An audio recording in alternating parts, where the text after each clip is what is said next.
නමස්කාර වේවා බුදුරුවනට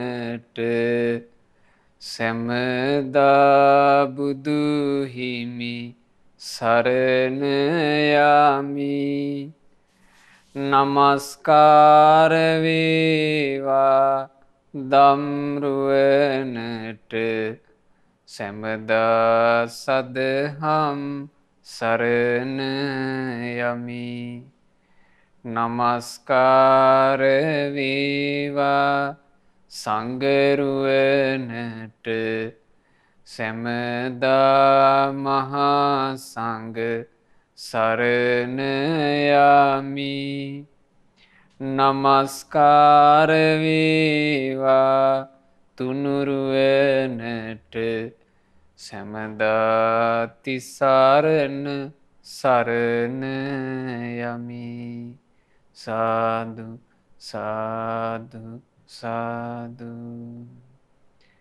ගුරුදේවෝත්තම පින්වත් ලොකු ස්වාමීන් වහන්සේට මාගේ ගෞරවාදර වන්දනාව වේවා. සාදු සාදු සාදු. ගරුතර මහා සංඝරත්නයන් අවසරයි.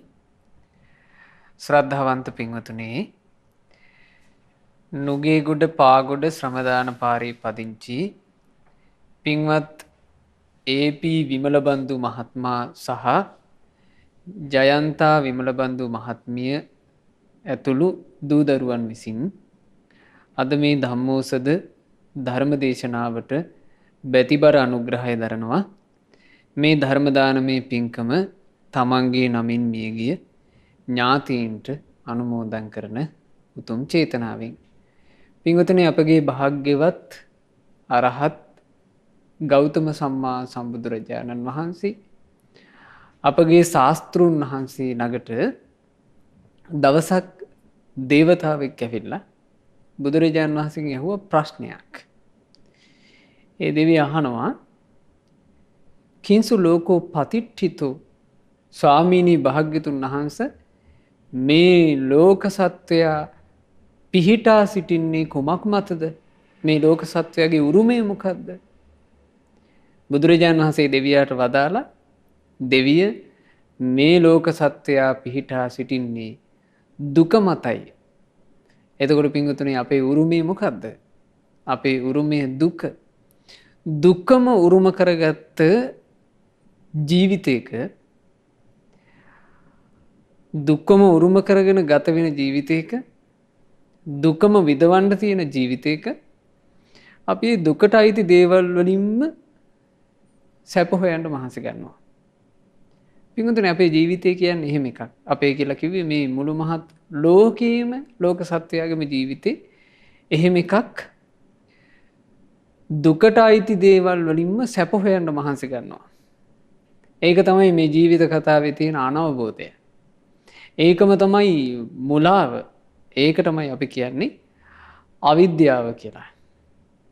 ඒ බඳු අනවබෝධයක් තුළ, මුලාවක් තුළ, අවිද්‍යාවක් තුළ ගමන් කරමින් ඉදී තමයි අපිට මේ තුන් ලෝකාග්‍ර භාග්‍යවත් බුදුරජාණන් වහන්සේ නමකගේ ජීවිතය අවබෝධ කරවන, විද්‍යාව උපදවන, මුලාවෙන් මුදවන ධර්මය මුණ ගැහුණේ. එනිසා මේ ලෝකයේ අපට ලැබිච්ච මහානීය වස්තුව තමයි මේ සද්ධර්මය. බලන්න මේ ධර්මය තුළ තියෙන කාරණේ. නදීගමායුම් ලබති ධනේන නචාපි විත්තේන ජරං විහන්ති අප්පංහි දං ජීවිත මාහුධීරා අසස්සතං විපරිනාම ධම්මං. හරිම සුන්දරයි මේ අදහස. මේ බුදුරජුන්ගේ ධර්මය බලන්න. මේ ධර්මය කියන කාරණේ න දීඝ මායුං ලබතේ ධනේන, සල්ලි තිබුණා කියලා දීර්ඝායුෂ ලැබෙන්නේ නැහැ. ගොඩාක් සල්ලි තිබුණා කියලා ගොඩාක් කල් ජීවත් වෙන්නේ නැහැ. න චාපි විත්තේන ජරං වහන්ති, තමන්ට තියෙන වස්තුව තමන්ව නාකි නොවි ඉන්න උපකාර කරන්නේ. ගොඩාක් වස්තු සම්භාර තිබ්බා කියලා ඒ මිනිස්සයා නාකි නොවි ඉන්නේ. අප්පං හිදන් ජීවිත මාහු ධීරා. නුවණැත්තෝ මේ ජීවිතය ගැන වදාළේ හරි ටික කාලයකට ලැබිච්ච එකක් විදිහටයි. මේ ජීවිතේ ඊටාම කෙටි. ආසස්සතං මේ ජීවිත කතාව තුළ ස්ථීර වූ කිසිවක්ම නැත්තේය. විපරිණාම ධම්මං මේ ජීවිතේ මොහොතක් පාසා වෙනස් වෙනවා. ජීවිතේ කොච්චර කෙටි කාලයකටද ලැබුණේ කියන්නේ බුදුරජාණන් වහන්සේ එක අවස්ථාවක දේශනා කරනවා අතීත කතාවක්. භාග්‍යතුන් වහන්සේ වදාලා මහණෙනි අතීතේ හිටියා අරක කියලා ශාස්ත්‍රූවරයෙක්. ඔය අරක කියන ශාස්ත්‍රූ කියලා කියන්නේ මේ පිරිසට අනුග්‍රහ කරන කෙනෙක්නේ. ඔය අරක කියන ශාස්ත්‍රූවරයා ඒ කාලේ තමන්ගේ ගෝලයන්ට යම් ධර්මයක් කියලා තියෙනවා. ඒ කාලේ මේ අරක ශාස්ත්‍රූවරයාට ගෝලයෝ 500 දෙනෙක් හිටියා. මේ ගෝලයෝ 500ට මේ අරක ශාස්ත්‍රූවරයා කියනවා අප්පමිදම් බ්‍රාහමනෝ මනුස්සාණං ආයු බ්‍රාහමණවරුනි මිනිස්සුන්ට තියෙන්නේ හරි චූටි ආයුෂයක්. ගමනීයෝ සම්පරායිකෝ වැඩිකල් නොගොස්ම පරලොව යන්න සිද්ධ වෙනවා. පරිත්තං මේ ජීවිතේ හරි චුට්ටයි. ලහුකං හරිම කෙටි. ඒ නිසා මේ ජීවිත කතාව ගැන මන්තාය බොද්දබ්බං නුවණින් දැකපල්ලා. චරිතබ්බං බ්‍රහ්මචරියං නුවණින් දැකලා හොඳ යහපත් ජීවිතයක් ගත කරපල්ලා. නත්ති ජාත සමරණං බ්‍රාහමණරුනි උපන්නනන් නොමැරී ඉන්නේ. කවුද මේක කිව්වේ? අරක කියන ශාස්ත්‍රූවරයා ඒ කාලේ ගෝලයන්ට කියනවා. ඊළඟට මේ අරක ශාස්ත්‍රූවරයා උපමාත් කියලා. මොකද්ද කිව්වේ? තිනග්ගේ උස්සාව බින්දු උපමා බ්‍රාහමනා මනුස්සාණං ආයු බ්‍රාහමණරුනි මේ මිනිස්යාගේ ආයුෂය උපමා කරන්න තියෙන්නේ තනකොළ ගහාග තියෙන පිණි බින්දුවට. පරිත්තං හරි චූටි කාලයයි තියෙන්නේ. ලහුකං හරි ඉක්මනට අවසන් වෙලා යනවා. වන්තාය බොද්දබ්බං ඕක නුවණින් දැකපල්ලා. චරිතබ්බං බ්‍රහ්මචරියං හොඳ පිරිසුදු ජීවිතයක් ගත කරපල්ලා. නාත්ති ජාත සමරණ නොමැරී ඉන්නේ කියලා මෙහිම දීර්ඝ අවවාදයක් ඒ කාලේ කරලා තිනවා. බුදුරජාණන් වහන්සේ වදාලා බ්‍රාහ්මී මහණෙනි ඒ බ්‍රාහ්මණවරු ඔය ධර්මය අහනකොට ඒ බ්‍රාහ්මණවරුන්ට ආයුෂ තිබුණා කියනවා ඒ කාලේ මිනිස්සුන්ට අවුරුදු 60000ක්. එතකොට මේ ජීවිතේ කෙටි කියලා කියපු කාලේ ආයුෂේ තිබුණා අවුරුදු 60000ක්. ඒ අවුරුදු 60000ක් ආයුෂේ තිබ්බා කියන එක අපි කොහොමද තේරුම් ගන්නෙ? දැන් අද අපෙන් කවුරු හරි ඇහුවොත් එහෙම ඔහෙගේ වයස කීයද කියලා අපිට අද කියන්න තියෙන්නේ මට 40යි මට 50යි මට 60යි. අපිට එහෙමනේ කියන්න තියෙන්නේ. අපිට බොහෝ දුරට කියන්න වෙන්නේ ඉලක්කම් දෙකේ ගණන්. කලාතුරකින් තමයි අපිට ඉලක්කම් තුනේ ගණනක් කියන්න පුළුවන් වෙන්නේ. ඒත් 101යි 102යි 103යි. එහෙම ලේසියෙන් ඉංගුඩට යන්න බෑ. හැබැයි ඒ කාලේ මිනිස්සෙකුගේ ආයුෂය ඇහුවොත් එහෙම දැන් ඔහෙට වයස කීයද කියලා සමහරට 40000යි 50000යි කියපු ඈයෝ ඉන්නේ ඇති. ඒ බඳු ආයුෂක් තියෙන කාලෙකත් ජීවිතය ගැන ඥානවන්තයෝ කතා කළේ අප්පං හිදන් ජීවිත මාහු ධීරා මේ ජීවිතය ඉතා කෙටි කලකට ලැබුණා කියලා. එතකොට කෙටි කාලයකට ලැබිච්චි දුක් සහිත ජීවිතයක් අපිට තියෙනවා. හැබැයි කෙටි කලකට ලැබිච්ච මේ දුක් සහිත ජීවිතේ දුකක් බව යන්තම් හෝ තේරෙන්නේ සසරේ පින් තියෙන නුවණැත්තෙකුට. කාටද මේක දුකක් කියලා යන්තම් හෝ පින්වතුනි තේරෙන්නේ? සසරේ පිනක් තියෙන නුවණැත්තෙකුට. දැන් බලන්න මම මේ කියන කාරණාව හොඳට තේරෙනවා මේ සිද්ධිය. සසරේ පින් තිබ්බ නුවණැත්තෙක් හිටියා බරණැස. එයාගේ නම යස. ඔබ අහලා ඇති. යස මහා ධනවත් සිටු පවුලක එකම සිටු පුත්‍රයා. යසට තාත්තා තරුණ වයසේ එනකොට අවුරුදු 16 වගේ කොල්ලා වෙන කාලේ වෙනකොට තාත්තා යසට කෙරෙව්වා ලස්සන මාලිගා තුනක් හරියට අපේ මහබෝසතාණන් වහන්සේට තිබුණේ රම්‍ය, සුරම්‍ය, සුභ කියලා. අන්න ඒ වගේ මාලිගා තුනක් ඍතු තුනට සුදුසු විදිහට කෙරෙව්වා. එතකොට යස කියලා කියන්නේ එහෙම සැප විඳ කෙනෙක්. යස මෙහෙම ජීවිතේ ගත කරනකොට සසරේ පිනත් ප්‍රඥාවත් කියන දෙකම තිබ්බ නිසා යසට එක දවසක් හිතෙනවා උපද්දුතං වතභෝ අයියෝ මේ ජීවිතේ මහ වදයක් නේ. උපසට්ඨං වතභෝ අයියෝ මේ ජීවිතේ මහ කරදරයක් නේ. එහෙම යසට හිතුණා. හිතිච්ච ගමන් යස මේ බර කල්පනාවේ යුක්තව ගෙදරින් එළියට බහිනවා. යස දානවා සාමාන්‍යයෙන් රත්තරන් පාට මේ රණින් කරවපු මිරි වැඩි දෙකක්, සෙරෙප්පු දෙකක්. මේ සෙරෙප්පු දෙකක් දාගෙන යස බරණැස පැත්තට යනවා. මම එකයි කිව්වේ ප්‍රඥාවක් තියෙන්න ඕන, පිනක් තියෙන්න ඕන. පින විසින් තමයි දැන් මේ යසව අරගෙන යන්නේ කොහෙටද? යස යන්නේ බරණැසට. යසට වෙන කොහේ හරි යන්න තිබුණා. නමුත් යස හැරෙන්නේ බරණැසට. පින. බරණැස් වන මිගදායට යනකොට මෙන්න බරණැස් වන මිගදායේ ඉන්නවා. නොබෝ දිනකම මුළු මහත් ජීවිතේම අවබෝධ කරපු මහා මුනිంద్రයන් වහන්සේ, අපගේ භාග්‍යවත් බුදුරජාණන් වහන්සේ දම්සක් දෙසුම සිද්ධ කරන්නට බරණැසට වැඩම කරලා.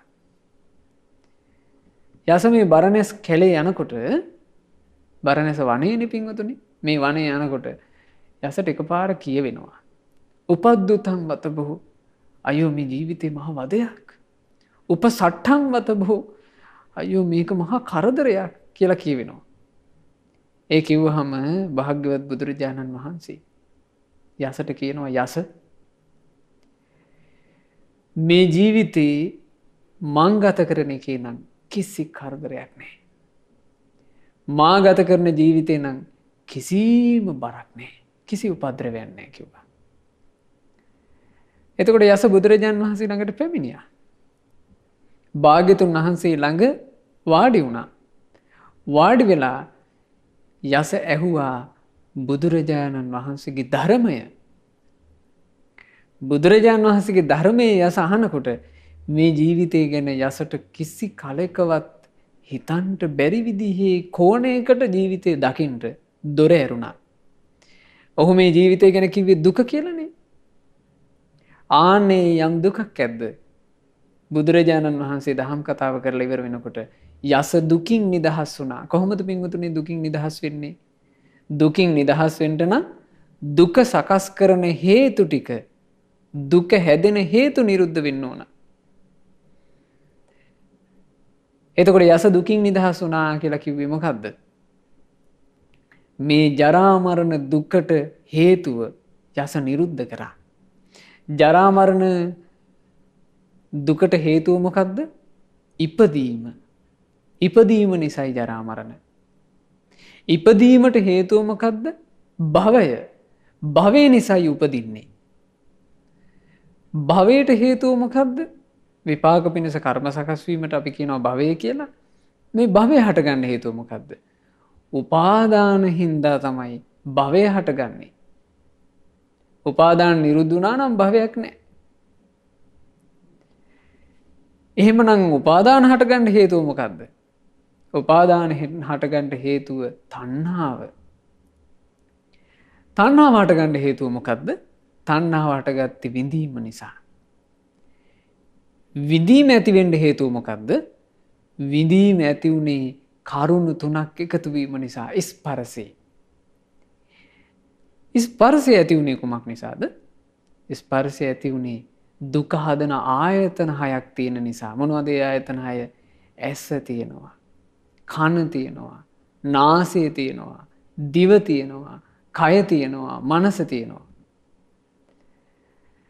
ඇයි මේ ඇස කන නාසය දිව කය මනස කියලා හයක් තියෙන්නේ? දුක් උපදින ආයතන හයක්. ආන්න හේතුව නාම රූප තියෙන නිසා. නාම රූප හේතු කරගෙන ආයතන හය ඇති වෙනවා. ආයතන හය නිසා මුළු මහත් දුක් රැසම හට ගන්නවා. එතකොට නාම රූප තමයි ප්‍රශ්නේ මේ දුක් හදන. දැන් අපි නාම රූප වලට එනකම් මේ ධම්මෝසද වැඩසටහනින් කාලයක් තිස්සේ ඔබට කරුණු විග්‍රහ කරලා කියලා දුන්නා. බුදුරජාණන් වහන්සේ දේශනා කළා පින්වත් මහණෙනි නාම රූප තියෙන්නේ කුමක් තිබ්බොත්ද? නාම රූප තිබෙන්නේ කුමක් තිබෙන ආකල්හිද? කිංහි සති නාම රූපං හෝති. කුමක් තිබ්බොත්ද නාම රූප? කිං පච්චයා නාම රූපං. කුමක් ප්‍රත්‍යයෙන්ද නාම රූප හටගන්නේ? ඕන බුදුරජාණන් වහන්සේ දේශනා කළා. දැන් මේ දුක හටගන්න හේතුව පටිච්ච සමුප්පාදය අපි මේ විස්තර කරපු කාරණා ඔක්කොම අපිට දේශනා කළේ කවුද? බුදුරජාණන් වහන්සේ. නාම රූප හටගන්න හේතුවත් බුදුරජාණන් වහන්සේ වදාලා. විඥානේ කෝ සති නාම රූපං හෝති.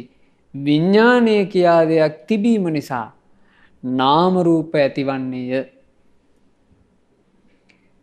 විඥාන පච්චයා නාම රූපං. විඥාන ප්‍රත්‍යයෙන් නාම රූප ඇතිවේ. විඥානය. විඥානය ගැන බුදුරජාණන් වහන්සේ මෙහිම වදාලා. යංකින්චි දුක්ඛං සම්භෝති සබ්බං විඥාන පච්චයා. මේ ලෝකේ යන්තාක් දුක් තිබෙනවාද ඒ සියලු දුක් හටගන්නේ විඥාන නිසා. විඥානස්ස නිරෝධේන නත්ති දුක්ඛස්ස සම්භවෝ. විඥානය කියන එක නිරුද්ධ වෙලා ගියොත් එහෙම දුකේ සම්භවය දුකේ හට ගැනීමක් නැත. දැන් ওই අර්ථය පින්වතුන් දන්නවා තෝරගන්න. යම් කිසි දුකක් හට ගන්නවා නම් ඒ දුක් ඔක්කොම හටගන්නේ විඥානයේ තිබ්බොත්. කොහොමද පින්වතුනි විඥානයේ තිබ්බොත් දුක හටගන්නේ? විඥානයේ හේතුවෙන් නාම රූප ඇතිවේ. නාම රූප හේතුවෙන් ආයතන 6 ඇතිවේ. ආයතන 6 හේතුවෙන් ස්පර්ශය ඇතිවේ. ස්පර්ශය හේතුවෙන් විදීම් ඇතිවේ. විදීම හේතුවෙන් තණ්හාව ඇතිවේ. තණ්හාව හේතුවෙන් උපාදාන ඇතිවේ. උපාදාන හේතුවෙන් භවය ඇතිවේ. භවය හේතුවෙන් ඉපදීම ඇතිවේ. ඉපදීම නිසා සියලු දුක් හටගනී. ඔන්න විඥානයේ තිබ්බොත් දුක හටගන්න හැටි. විඥානස්ස නිරෝධේන. විඥානය කියන කාරණේ නිරුද්ධ වුණොත් නැති වුණොත් නාත්ති දුක්ඛස්ස සම්භවෝ. දුකේ හට ගැනීමක්ද නැත. කොහොමද විඥාන නැති වෙලා ගියොත් එහෙම පින්වතුනේ දුක නිරුද්ධ වෙන්නේ? විඥානය නිරුද්ධ වුණොත් නාම රූප නිරුද්ධ වෙයි. නාම රූප නිරුද්ධ වූ කල්හි ආයතන 6 නිරුද්ධ වෙයි. ආයතන 6 නිරුද්ධ වූ කල්හි ස්පර්ශය නිරුද්ධ වෙයි. ස්පර්ශය නිරුද්ධ වුණොත් විදීම් නිරුද්ධ වෙයි. විදීම නිරුද්ධ වූ කල්හි තණ්හාව නිරුද්ධ වෙයි. තණ්හාව නිරුද්ධ වූ කල්හි උපාදාන නිරුද්ධ වෙයි. උපාදාන නිරුද්ධ වීමෙන් භවය නිරුද්ධ වෙයි.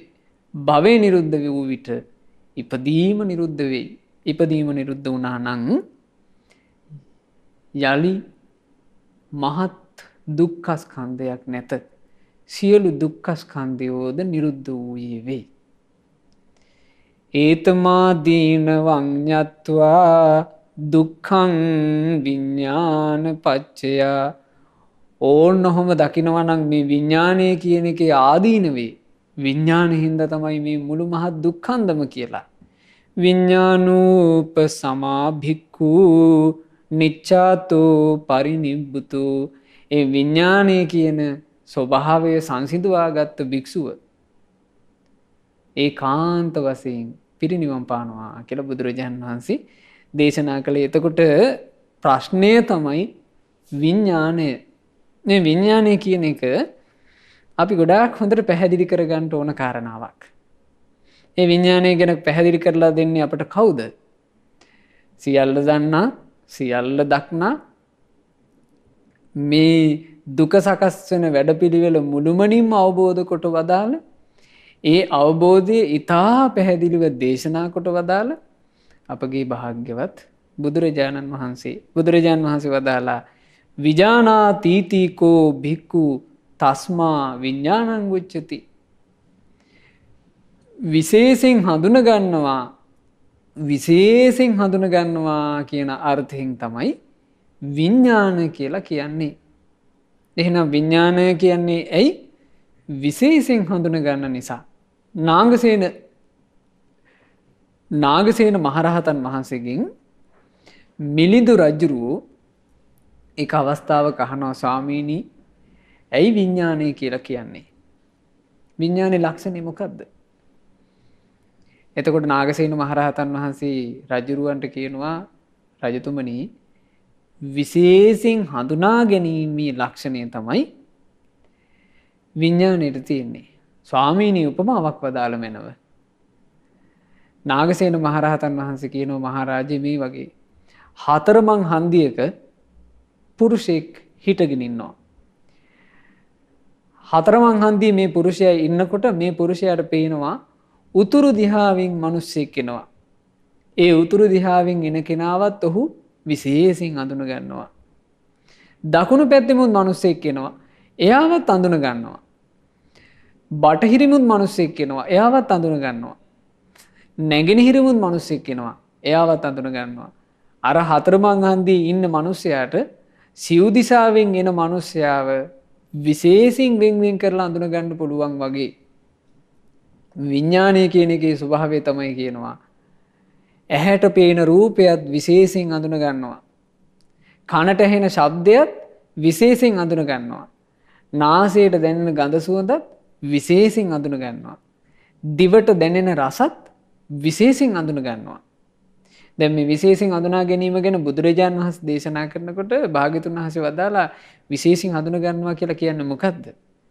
ඒ අර්ථය තෝරනකොට බුදුරජාන් වහන්සේ වදාලා මහණෙනි විශේෂයෙන් හඳුනගන්නේ ලුණු රසයි කියලා හඳුන ගන්නවා. කර රසයි කියලා හඳුන ගන්නවා.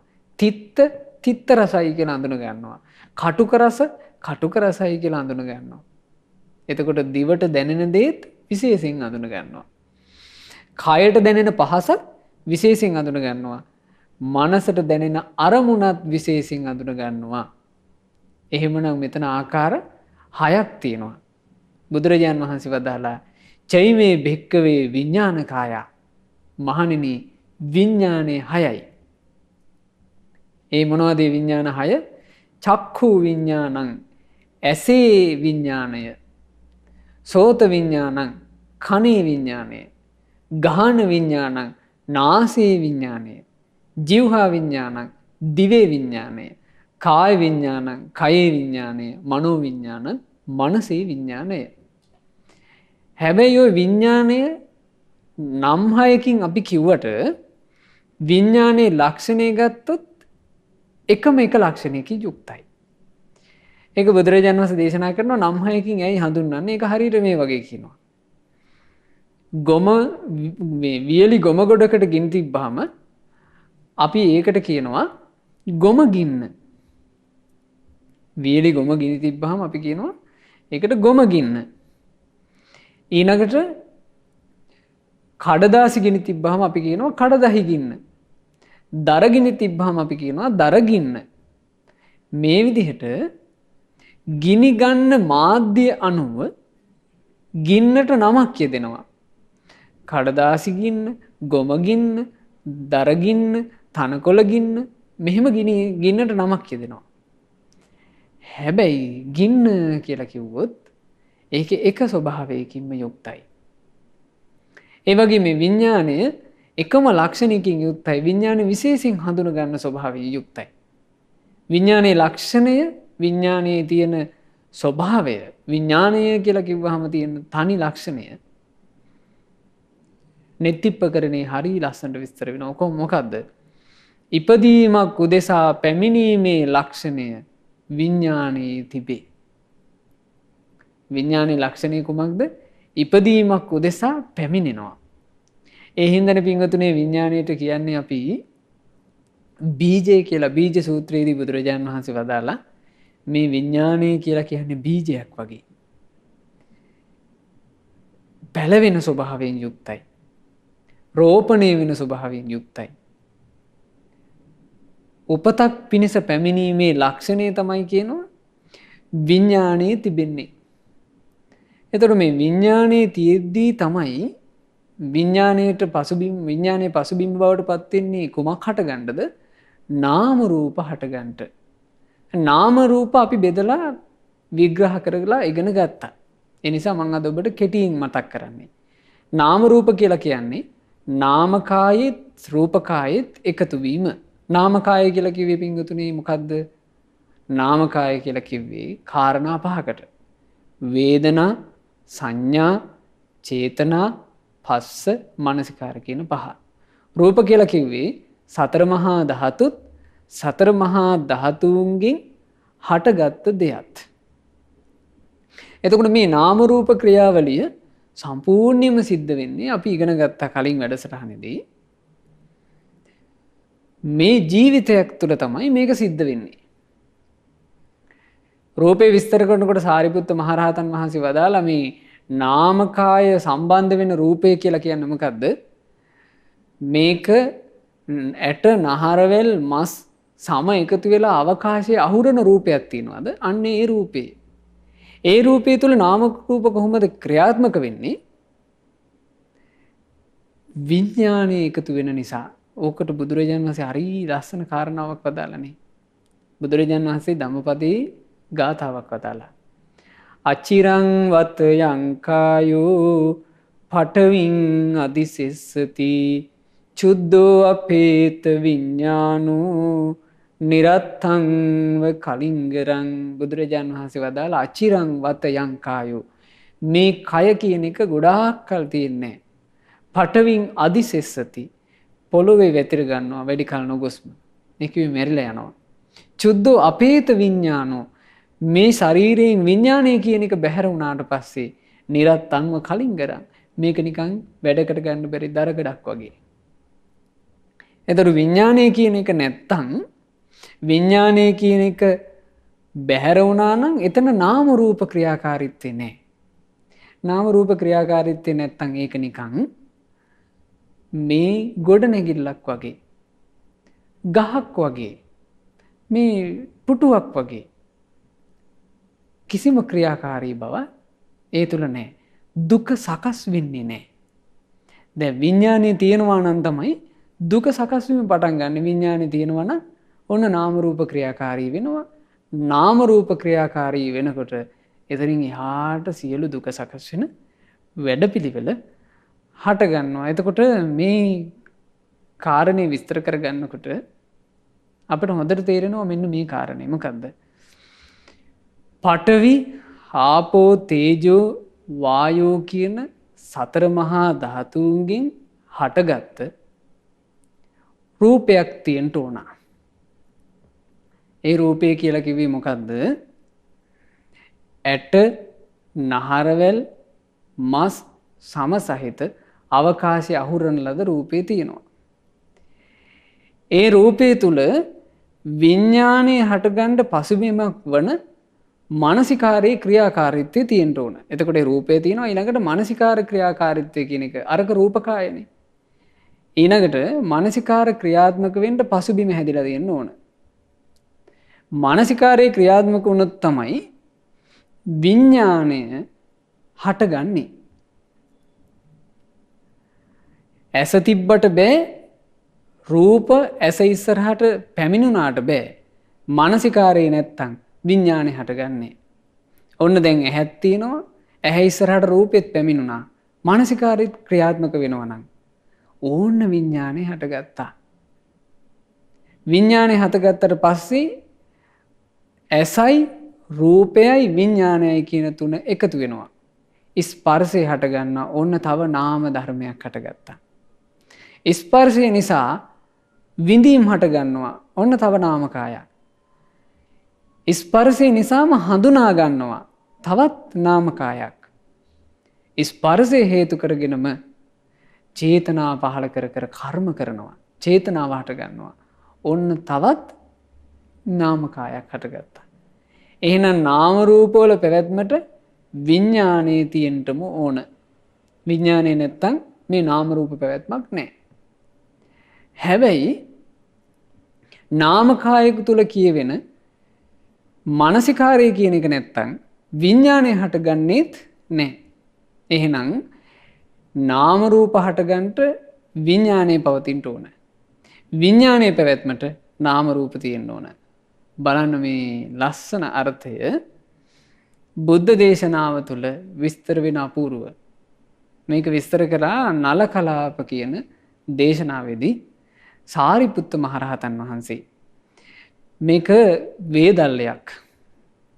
කොට්ටිත මහරහතන් වහන්සේ, වේදල්ල කියලා කියන්නේ ප්‍රශ්නෝත්තර සාකච්ඡාව. කොට්ටිත මහරහතන් වහන්සේ සාරිපුත්ත මහරහතන් වහන්සේ ළඟට පැමිණිලා සාරිපුත්ත මහරහතන් වහන්සේගෙන් අහනවා මෙහෙම කාරණාවක්. ස්වාමීනි, මේ දුක උපදවන ආයතන, මේ දුක උපද්දවන ඇස කන නාසය දිවකය මනස කියන ආයතන ස්වාමීනි තමන් විසින්ද කළේ? සාරිපුත්ත මහරහතන් වහන්සේ වදාළ ආයස්මත් කොට්ටිතයන් වහන්සේ මේ ආයතන 6 තමන් කළා නෙමෙයි. එහෙමනම් ආයස්මත් සාරිපුත්තයන් වහන්සේ මේ ආයතන 6 අනුන් කළාද? නෑ ආයස්මත් කොට්ටිතේනි, මේ ආයතන 6 අනුන් විසින් නිර්මාණය කළත් නෙවෙයි. එහෙමනම් ආයස්මත් සාරිපුත්තයන් වහන්සේ මේ ආයතන 6 ඉබේ හටගත්තද? නෑ ආයස්මතුනි, මේක ඉබේ හටගත්තත් නෙවෙයි කිව්වා. එතකොට මේ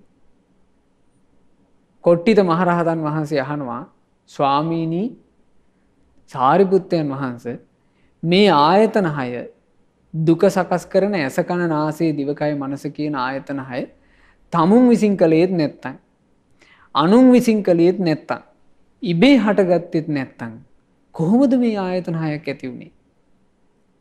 එතකොට සාරිපුත්ත මහරහතන් වහන්සේ වදාලා ආයස්මත් කොට්ටිතයන් වහන්සේ භාග්‍යතුන් වහන්සේ වදාළනේ මේ ආයතන 6 හටගත්තේ නාම රූප නිසා. කොට්ටිත මහරහතන් වහන්සේ අහනවා ආය වතාවක්, ස්වාමීනි නාම රූප කියන්නේ තමන් විසින් කරපු එකක්ද? නෑ කිව්වා. එහෙමනම් ස්වාමීනි නාම රූප අනුන් විසින් කළාද? ඒත් නෑ කිව්වා. එහෙමනම් ස්වාමීනි නාම රූප ඉබේ හටගත්තද? ඒත් නැතිය කිව්වා. සාරිපුත්ත මහරහතන් වහන්සේ වදාරනවා, ආයස්මත් කොට්ටිතේනි මේ නාම රූප තමුන් කළාත් නෙවෙයි, අනුන් කළාත් නෙවෙයි, ඉබේ හටගත්නත් නෙවෙයි, නාම රූප හටගatti විඥානය නිසා. කොට්ටිත මහරහතන් වහන්සේ අහනවා, එසේනම් සාරිපුත්තයන් වහන්සේ විඥානේ තමුන් කළාද? නෑ, විඥානේ තමුන් නෙවෙයි කිව්ව කලේ. එසේනම් විඥානේ අනුන් විසින් කළාද? නෑ, අනුනුත් නෙවෙයි කිව්ව කලේ. එහෙමනම් සාරිපුත්තයන් වහන්සේ විඥානේ ඉබේ හටගත්තද? නෑ, විඥානේ ඉබේත් නෙවෙයි කිව්ව හටගත්තේ.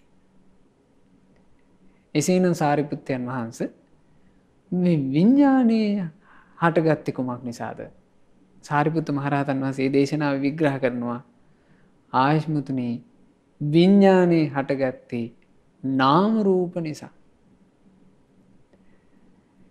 එතකොට මේ කොට්ටිත මහරහතන් වහන්සේ දැන් මේ පින්වතුනේ රහතන් වහන්සේලා මේ ධර්මාර්ථ පැහැදිලි කර ගැනීම පිණිස තමයි මේ ප්‍රශ්න විචාරීම සිද්ධ කරන්නේ. උන්වහන්සේලා මේ සියල්ල අවබෝධ කරලා. කොට්ටිත මහරහතන් වහන්සේ අහනවා, සාරිපුත්තයන් වහන්සේ ඔබ වහන්සේ පුදුම කතාවක් කියන්නේ. නාම රූප නිසා විඥානය හට ගන්නවා කිව්වා. නාම රූපයට හේතුව මොකද්ද කියලා මං අහනකොට ඔබ වහන්සේ කිව්වා විඥානය. දැන් විඥාණයට හේතුව කුමක්ද කියලා අහනකොට ඔබ වහන්සේ කියනවා විඥාණයට හේතුව නාම රූපය කියලා. ස්වාමීනි මේක කොහොමද තේරුම් ගන්නේ? සේයතාපි ආවුසෝ ද්වේ නල කලාපියෝ අඤ්ඤ මඤ්ඤං නිස්සාය තිට්ඨෙයුම්. ආශ්මුතුනි ඒක මේ වගේ බටමිටි දෙකක් තියෙනවා. මේ බටමිටි දෙක එකිනෙකට හේතු කරලා වැටෙන්න නොදී තියලා තියෙනවා. බටමිටි කිව්වම මින්ගුතුල්ලා නිකන් හිතට ගන්න දරමිටි දෙක, ලොකු දරමිටි දෙකක් තියෙනවා.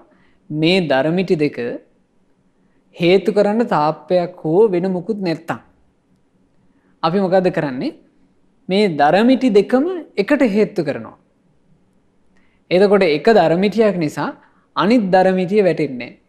අනිත් දරමිටිය නිසා අනිත් දරමිටිය වැටෙන්නේ නැහැ. මේ දරමිටි දෙකම ඒ දෙකේ හේතුවෙන් නොවැටී තියෙනවා. එකිනෙකට උපකාර කරගන්නේ දරමිටි දෙක. එක දරමිටියකට වැටෙන්න නොදී අනිත් දරමිටිය ඒ දරමිටියව රැකගෙන ඉන්නවා. අනිත් දරමිටිය වැටෙන්න නොදී තියෙන්නේ ඊළඟ දරමිටිය තියෙන නිසා. අපි හිතමු එක්තරා පුරුෂයෙක් පැමිණිලා මෙතනින් එක දරමිටියක් ඇදලා ගත්තා. ඇදලා ගත්තට පස්සේ අනිත් දරමිටිය කොහොමත් වැටෙනවා. තනියෙන් ඊ දරමිටියට පවතින්න බෑ.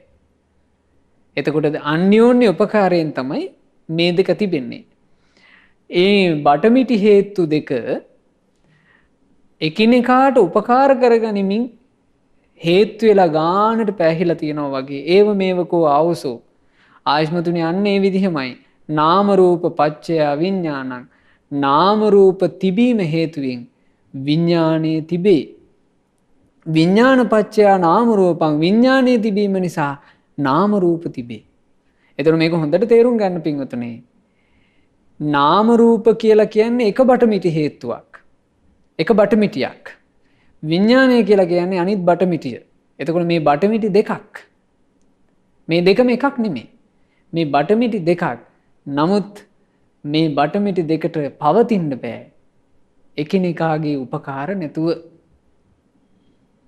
විඥාණයට පවතින්න බෑ නාම රූප කියන එක නැත්තම්. නාම රූප නැති වෙච්ච ගමන් විඥාණය කියන්නේ බටමිටියක් නම් නාම රූපේ නැති වෙච්ච ගමන් ඒ බටමිටිය වැටෙනවා. නාම රූප කියන්නේ බටමිටියක් නම් විඥාණය කියන එක නැති වෙච්ච ගමන් අනික වැටෙනවා.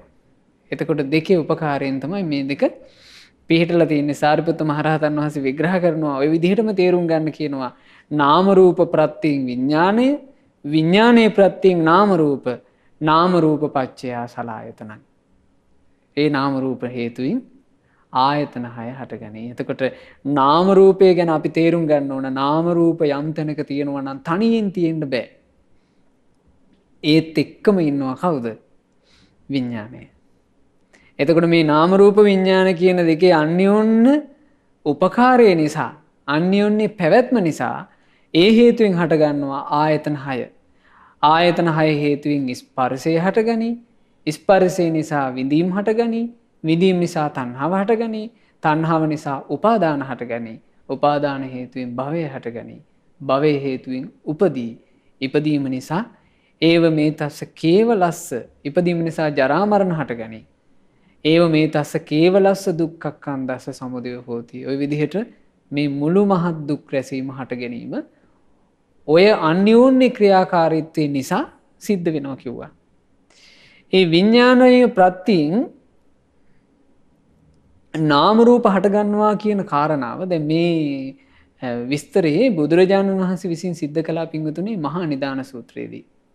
ඉතින් මේ කාරණා පින්වතුන් බොහෝම ශ්‍රද්ධාවෙන් අහගෙන ඉන්න මේ ගම්භීර ධර්මයන් අපට අපේ සවම්පත් වලින් අහන්න ලැබෙනවා කියලා කියන්නේ වාසනාවක්. මොකද මේවා පින්වතුනි මේ සියුම් අර්ථ දැක්කේ අපේ තථාගත අරහත් සම්මා සම්බුදුරජාණන් වහන්සේ. ඒ බුදුරජාණන් වහන්සේ ධර්ම දේශනා කරනකොට පින් තියෙන මහා ඥානවන්තයොත් මේ සියුම් අර්ථ දැක්කා. බුදුරජාණන් වහන්සේ මහා නිදාන සූත්‍රයේදී ආනන්ද ස්වාමීන් වහන්සේට මේ විදිහට දේශනා කළා. ආනන්දය විඥානයේ ප්‍රත්‍යයෙන් තමයි නාම රූප තිබෙන්නේ. මේ විඥානයේ ප්‍රත්‍යයෙන් නාම රූප තිබෙනවා කියන කාරණේ තදානන්ද ඉමිනාපේතම් පරියායේන වේදිතබ්බං. මේ ක්‍රමෙමුත් දැනගන්න කියනවා. බලන්න මේක හොඳට අපිට තේරුම් ගන්න පුළුවන් විඥානයේ ස්වභාවය. විඥානං චහි ආනන්ද මාතු කුච්චිස්මින් න ඔක්කමිස්සත. අපිනකෝ නාම රූපං මාතු කුච්චිස්මින් සමුච්චිස්සතාති.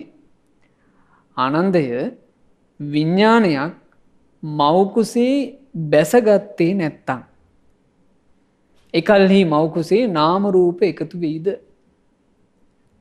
විඥානයේ අම්ම කෙනෙකුගේ කුසේ මේ දරු ගැබක් පිළිසිඳ ගැනීම ගැන මේ කියන්නේ. දරු ගැබක් පිළිසිඳ ගන්නට නම් ඒ අම්මාගේ කුසේ විඥාණය බැස ගන්නට ඕන කියනවා. ඒ විඥාණය බැසගත්තේ නැත්නම් මව් කුස තුල නාම රූප එකතු වීම සිද්ධ වෙයිද? එතකොට මේ නාම රූප එකතු වුණාමනේ පින්වතුනි ආයතන 6 හැදෙන්නේ. දැන් ඔබ දැකලා ඇති ඔය මේ වර්තමාන තාක්ෂණයේ කැමරා වලින් අර කලලේ ටික මෝරන හැටි මේ පෙන්වන්නේ වීඩියෝ කරලා. එතකොට මුලින්ම බොහොම චූටියට තියෙන එක මේක ටික මෝරනවා. පස්සේ මේ බබා හැදිලා එනවනේ ගානටනේ. එතකොට මේ නාම රූප ක්‍රියාකාරීත්වය තුල කය ඇතුළු කොට මේ ඇස කන නාසය දිව මනස මේ සියල්ල සකස් වෙන්නේ නාම රූප ක්‍රියාකාරීත්වයෙන්. ඒ නාම රූප ක්‍රියාකාරීත්වය සිද්ධ වේද කියලා අහනවා. එතන විඥාණය බැසගත්තේ නැත්තම්. නොහේ තම්බන්ති ස්වාමීනි එහෙම වෙන්නේ නැහැ. විඥානං හිච ආනන්ද මාතුකුච්චිස්මින් ඔක්කමිත්වා. ඕන්න ආනන්දය විඥාණය අම්මගේ කුසේ බැසගත්තා. හැබැයි බැසගෙන ටික කාලයක් යනකොට ඔක්කමිස්සත. ආපහු බැහැරට ඉවත් වුණා. අපිනු නාම රූපං ඉත්තත්තාය අබිනිබ්බත්තිස්ස තාති. ආනන්දය එකල්හි නාම රූපය වැඩිලා මෙබඳු ජීවිතයක් උපද්දයිද කියලා ඇහුවා. දැන් ඔය අපි අහලා තියෙන්නේ පින්වතුනේ ඔන්න මේ සිදුවීම් වෙලා නැද්ද? ඔන්න අලුතෙන් විවාහ වෙලා ගියපු දියණියකගේ කුසේ දරුවෙක් පිළිසඳ ගත්තාම ඒ අම්මා ඒ කුළුඳුල් මෑණියෝ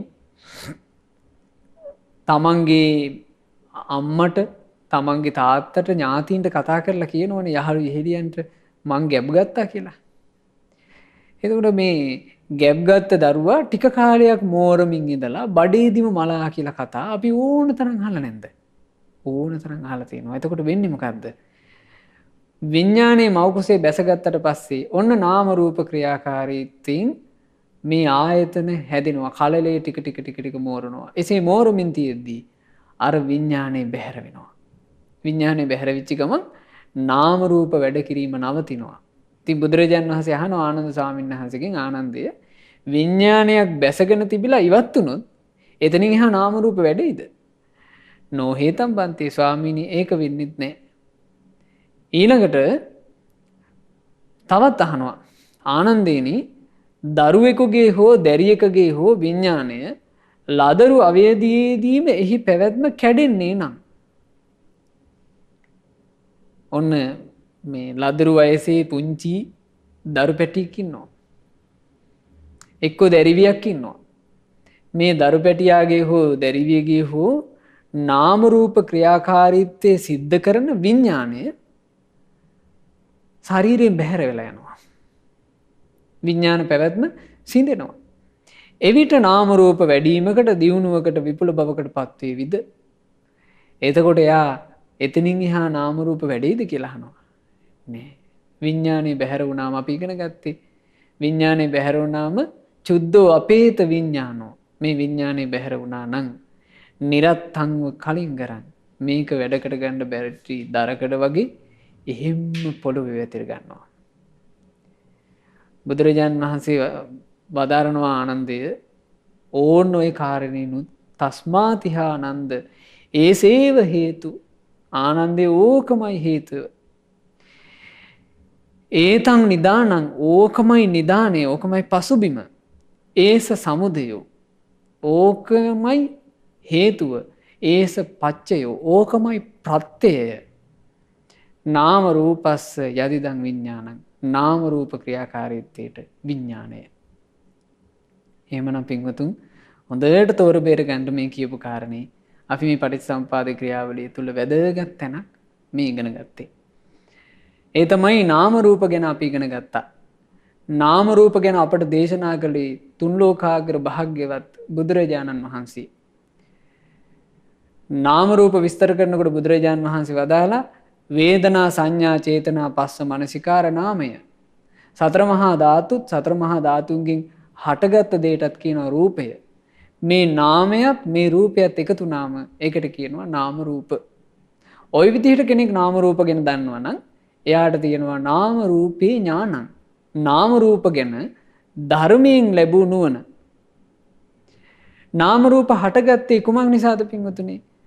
නාම රූප තිබෙන්නේ විඥානය නිසා. එතකොට ඔහු දන්නවා නාම රූප හටගන්න හේතුව විඥානය. ඒකත් ධර්මයෙන් ලැබුණු ඥානයක්. එහෙමනම් නාම රූප නිරුද්ධ වෙනවා නම් නිරුද්ධ වෙන්නේ කුමක් නිරුද්ධ වීමෙන්ද? විඥාන නිරෝධා නාම රූප නිරෝධෝ. විඥානය නිරුද්ධ වුණොත් නාම රූපද නිරුද්ධ වී යයි. ඕන්න තවත් ඥානයක් තියෙනවා ඔහුට. මේ විදිහටයි නාම රූප නිරුද්ධ වෙන්නේ කියලා. ඊළඟට බුදුරජාණන් වහන්සේ වදාලා නාම රූප නිරුද්ධ කරන්න තියෙන ප්‍රතිපදාව මේ ආර්ය අෂ්ටාංගික මාර්ගයයි. ආර්ය අෂ්ටාංග මාර්ගය අනුගමනය කිරීමෙන් නාම රූප නිරුද්ධ වෙලා යනවා. දැන් යස කුල පුත්‍රයා අපි ඇහුවනේ මේ දේශනාව පටන් ගත්තේ අපි එතන ඉන්නේ. මේ යස කුල පුත්‍රයා භාග්‍යවත් බුදුරජාණන් වහන්සේ ළඟට පැමිණිලා බුදුරජාණන් වහන්සේගෙන් ධර්මය ඇහුවා.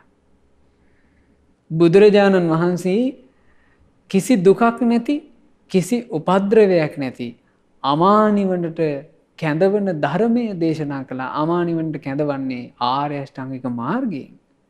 ඒ ආර්ය අෂ්ටාංගික මාර්ගය ඉගෙනගෙන සසරේ පුරන ලද පින්බලයෙන් සහ තිබුණු ප්‍රඥාවෙන් ඒ යස තෙරුන් වහන්සේ ධර්මයේ පුරුදු වෙනකොට නාම රූප මේ නිරුද්ධ වෙලා ගියා. නාම රූප නිරුද්ධ වුණා කියලා කියන්නේ නාම රූප නිරුද්ධ වීමෙන් ආයතන 6 නිරුද්ධ වෙයි. ආයතන 6 නිරුද්ධ වීමෙන් ස්පර්ශය නිරුද්ධ වෙයි. ස්පර්ශය නිරුද්ධ වීමෙන් විඳීම නිරුද්ධ වෙයි. විඳීම නිරුද්ධ වීමෙන් තණ්හාව නිරුද්ධ වෙයි. තණ්හාව නිරුද්ධ වීමෙන් උපාදානය නිරුද්ධ වෙයි. උපාදාන නිරුද්ධ වීමෙන් භවය නිරුද්ධ වෙයි. භවය නිරුද්ධ වීමෙන් ඉපදීම නිරුද්ධ වෙයි.